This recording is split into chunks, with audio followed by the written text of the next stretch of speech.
AQ World Infinity, old versus new. This is a new design note we got involving AQ World Infinity. Let's check it out.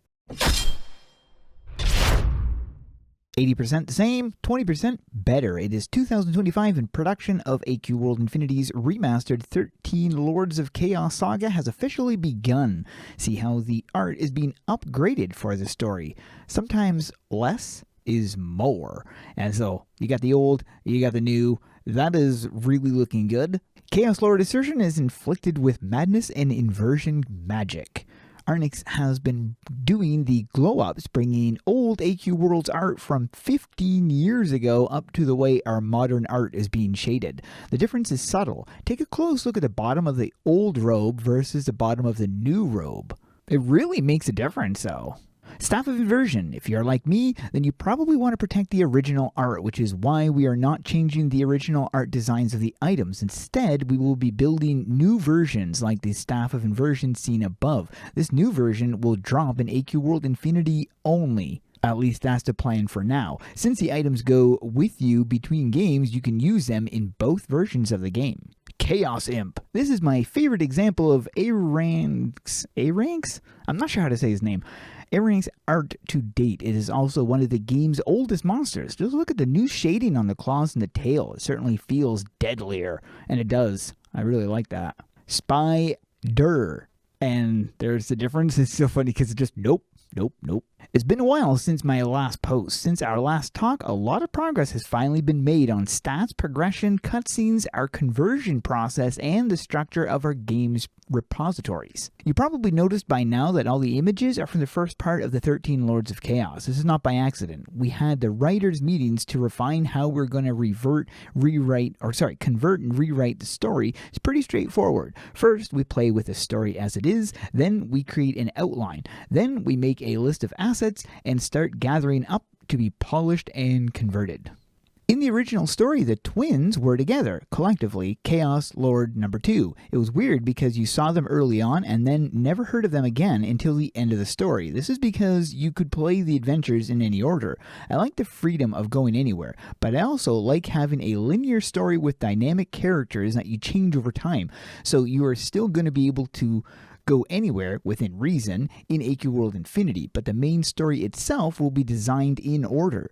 The twins will still appear as a second Chaos Lord, but they will also likely appear in every other saga alongside Draketh, causing trouble and nudging you gently towards chaos. This is the way we were originally intended, or they were originally intended to be written. Taking an axe to the filler content. The main story of the existing AQ worlds has a lot of filler content in it, especially the early parts. Are you okay with us just chopping that out? If the story is in order, we do not want any frustrating grinds blocking you from progressing. The main story should play pretty fast. We can always add bonus things to do in the areas that do not block the main story. I think that's actually a good idea.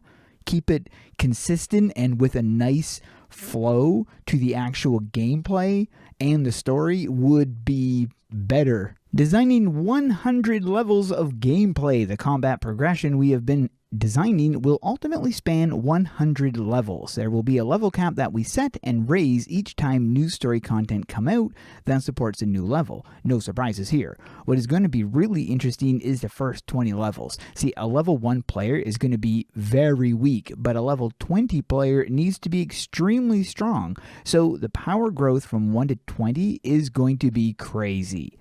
Also, I love this. Each week, for testing purposes, we're starting to build a tower that goes all the way from level 1 to 100. Each floor you go up will have monsters that are 5 levels higher. The monsters in this tower will have crazy XP, allowing testers to level up in a very short amount of time.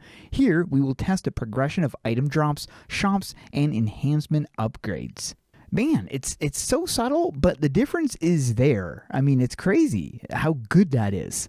On the topic of enhancements, in our current design, your weapon's power comes from your enhancements. There are very subtle differences between this new version and AQ Worlds. The first being that you will actually be able to understand the math. Second, weapons will drop with different damage, health, and stats. Early on, the stats, strength, dexterity, and intelligence, etc. on items will not contribute as much as the power built into whatever weapon you choose to use. But as you get higher level stats, will become, it's worded a bit oddly there, but as you get to a higher level, stats will become more and more valuable. This means you will have greater control in customizing your character the higher level you get.